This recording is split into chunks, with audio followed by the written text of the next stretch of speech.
Ito, sa ilalim siya ng mga bato. Siya may laman. Yan pa siya. Hindi mo isipatin, mukha siyang bato. Ito, hindi siya bato.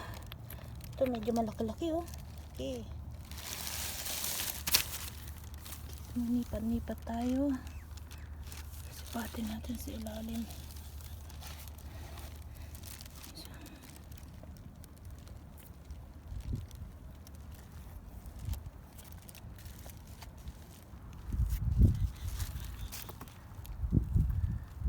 Napaka low tide kasi hindi ko pa napupuntahan mga yan. So dito pa lang, so tulad na to, dito sila oh. Ito, ilalim. Pasok sa banga. Okay, tingin tayo dito and then sa mga gilid-gilid.